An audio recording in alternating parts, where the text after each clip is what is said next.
안녕하세요. 이철환의 노트북의 이철환입니다. 오늘은 테마별 유럽 여행 중에서 고성 둘러보기라는 주제를 가지고 이야기를 나누도록 하겠습니다. 중세시대의 유럽은 성을 중심으로 도시가 발전하였죠. 이 때문에 유럽 곳곳에는 긴 역사의 흔적을 뽐내듯 웅장한 규모의 성들이 많이 남아 있습니다.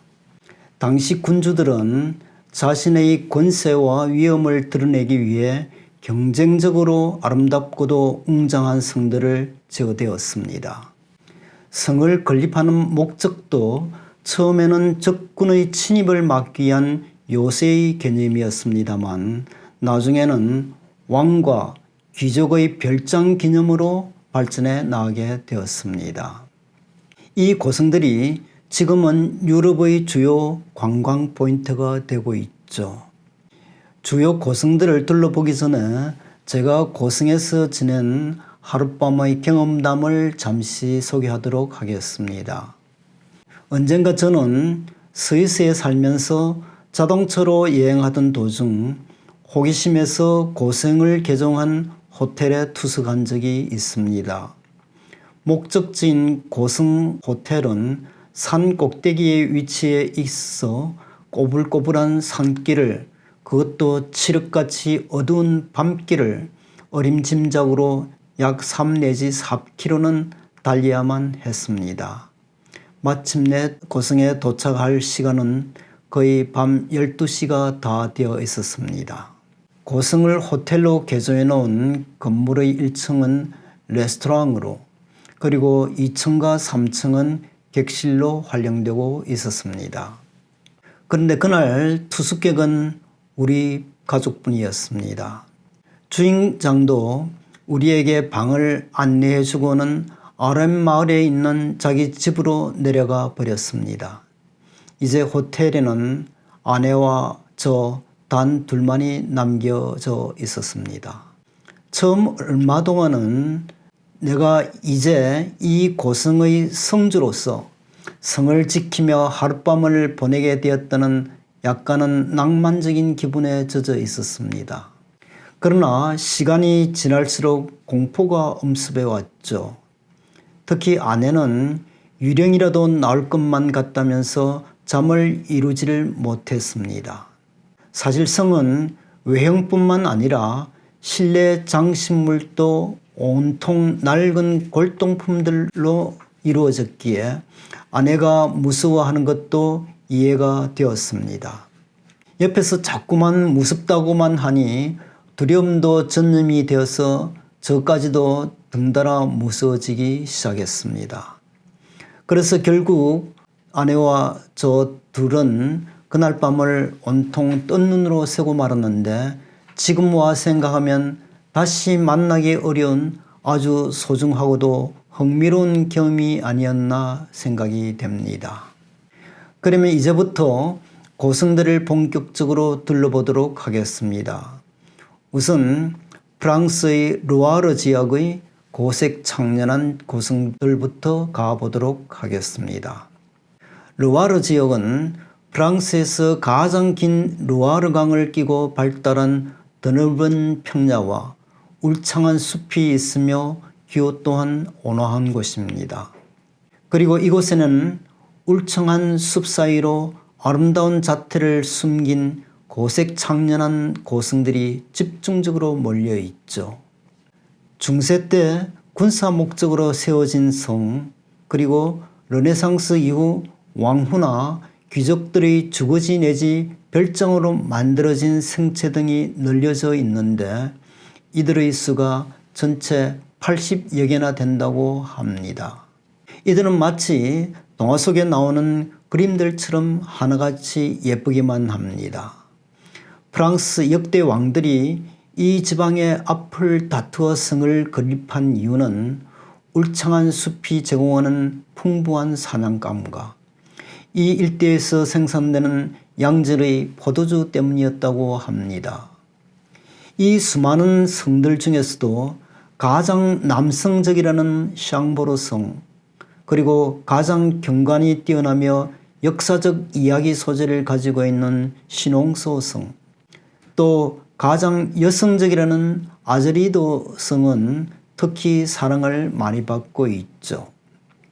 시농소 성은 아름다운 루아르 강변 위에 세워진 성입니다.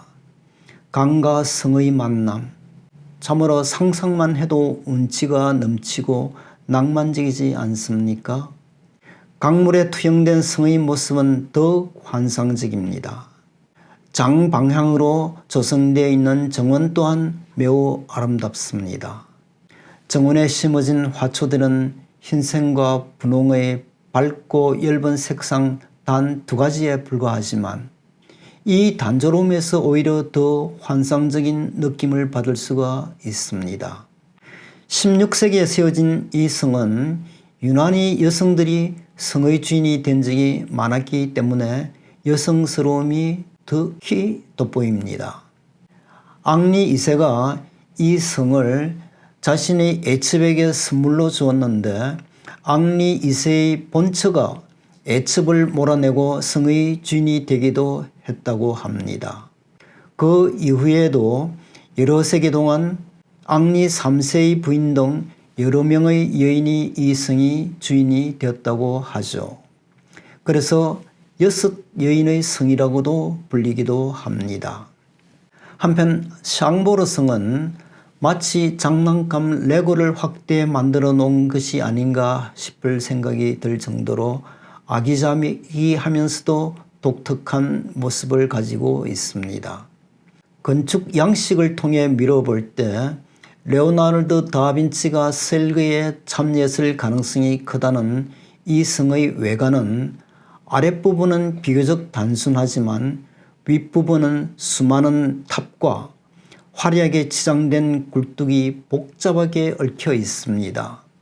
성의 내부 길이만 117m에 이르며 440개의 방에 365개의 창문을 갖추고 있으며 화려한 내부가 특징입니다. 이 성에서 가장 유명한 것은 망루의 중앙에 나 있는 나선형 계단으로 이 계단은 올라가는 사람과 내려오는 사람이 만날 수 없는 특이한 이중 나선 구조로 되어 있습니다. 이 성의 정원은 그 반경이 엄청나게 넓은데 과거에는 왕실의 사냥터로 활용되었다고도 합니다. 그리고 아제리도 성은 그 규모 면에서는 다른 성들에 비해 상당히 작은 편에 속합니다. 그러나 잔잔한 연못과 호젓한 오솔길 그리고 자그마한 교회당이 자리하고 있는 이 성은 매우 차분하면서도 우아한 분위기를 풍겨내고 있습니다. 더욱이 이곳에서 연출되는 빛과 음악의 쇼는 참으로 환상적이기만 합니다. 한여름 밤에 호젓한 고성을 배경으로 조용하고 감미로운 음악이 흐르는 가운데 불빛이 은은하게 비추어집니다. 불빛은 처음에는 다소 강하고 밝게 비치다가 점차 희미하게 사라져 갑니다. 굴뚝에서 나오는 연기도 점점 엷어져 가게 됩니다. 이때 어둠에 둘러싸인 성을 양쪽 길가에 들어선 횃불이 밝혀주게 됩니다. 이제 다음은 독일 라인 강변의 중세풍 고성들을 둘러보도록 하겠습니다. 라인강을 따라 나 있는 드라이브 길은 참으로 매력적이기만 합니다. 고요히 흐르는 라인강의 물줄기를 즐기며 자동차를 달리다 보면 예쁜 목조 건물들로 이루어진 작은 마을들이 스쳐 지나가게 됩니다. 좀 더 물줄기를 따라 올라가다 보면 불현듯 숲속 저쪽에서 중세풍의 고색 창연한 고성들이 나타나게 됩니다. 특히 빙갱과 본 사이의 중류 구간은 전설과 신화를 간직한 성과 탑이 많은데 강의 구비구비마다 가파른 암벽과 그 위에 우뚝 솟은 성들이 장관을 이루고 있습니다. 빙겐 지역의 강 모래톱에 세워진 노란색의 생지탑은 통행료를 징수하기 위해 13세기에 마인츠의 대주교에 의해 건립된 건물입니다. 생지탑이라는 명칭은 주민들을 포악하게 다루던 대주교가 쥐떼들의 공격을 피해 이 생지탑으로 피신했지만 결국 쥐들에게 잡아먹혔다는 전설에서 유래되고 있습니다. 유명한 와인 산지이기도 한 리데스하임은 이 강변길에 위치한 마을 중에서 가장 운치가 있는 곳입니다. 비탈진 언덕에는 포도밭이 펼쳐져 있고 이를 배경으로 마을에는 중세풍의 고성과 가옥들이 촘촘히 들어서 있습니다. 이 마을에서도 가장 아름다운 드로셀 거리에는 좁다란 골목 양쪽에 중세풍의 목조 건물들이 빼곡히 들어서 있습니다. 이들은 모두 레스토랑이나 카페 그리고 선물 가게들로 이루어져 있는데 벽에는 아름다운 철 구조물들과 꽃들이 장식되어 있습니다. 이들 가옥의 정원에는 포도나무가 들어서 있는데 이들은 관상수 역할을 하고 있을 뿐만 아니라 그늘도 만들어주고 있죠. 리데스하임을 지나 강을 따라 조금 더 올라가다 보면 다소 험준하게 느껴지는 바위벽이 나타나게 됩니다. 이곳이 바로 로렐라의 언덕입니다. 로렐라의 언덕은 132m의 바위산으로 외양은 매우 평범하지만 언덕 위에는 전망대와 깃발 개양대가 있고 여인 조각상도 있습니다. 여기에는 아주 애절한 전설이 얽혀 있죠. 한 처녀가 배신한 연인에게 절망하여 이 로렐라의 언덕에서 강으로 몸을 던져 죽었다고 합니다. 이후 그녀는 강의 요정이 되어 이 언덕바위에 앉아서 아름다운 목소리로 노래를 불렀다고 합니다. 그런데 이곳은 갑자기 강폭이 좁아지면서 물살이 빨라지고 소용돌이를 칩니다. 부근을 지나던 뱃사람들은 그녀의 노래와 요염한 자태에 넋이 나가서 갑자기 물살이 빨라지는 것도 모른 채 배와 함께 물속에 수장되고 말았습니다. 이 이야기를 독일의 서정시인 하이네는 시로 읊었고 프리드리히 질허는 여기에 멜로디를 붙였습니다. 독일 로맨틱 가도의 최남단 피센에 위치한 노인슈바인슈타인 성은 디즈니랜드의 잠자는 숲속의 미녀에 등장하는 성의 모델이 된 성입니다.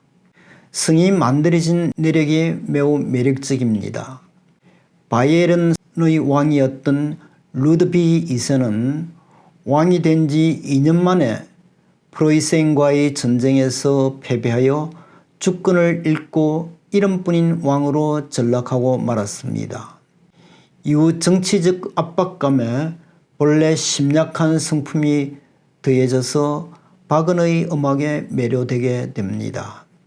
그래서 바그너의 오페라 로헨그린과 탄호이즈의 주인공들이 사는 곳과 똑같은 성을 만들어 보고 싶어 했던 것입니다.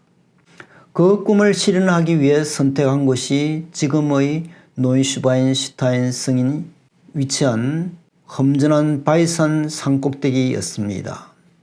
이 성은 1868년에 착공이 되었으나 막대한 비용과 24년이라는 오랜 세월을 들인 끝에 1892년에야 완공이 됩니다. 그러나 성이 완공되기 전인 1886년 왕은 미치광이로 몰려 성에서 추방되었고 끝내는 호수에 빠져 익사체로 발견되었습니다. 결국 그는 이 몽상의 성이 완공되는 것을 보지도 못한 채 세상을 떠났던 것입니다. 노이슈반슈타인 성의 겉모습은 중세풍이지만 중앙 난방 그리고 수도, 수세식 화장실 그리고 심지어 전화에 이르기까지 근대 문명의 이기들을 두루 갖추고 있습니다. 단순히 중세의 성을 충실히 재건한 것이 아니라 로마네스크식 그리고 비잔틴 그리고 고딕 양식이 한데 어우러져 생동감이 넘칩니다. 모든 방에서 트리스탄과 이솔데 그리고 그 밖의 바그너 테마를 묘사한 조각과 프레스코화를 볼 수가 있습니다. 지금까지 이철환의 노트북이었습니다. 감사합니다.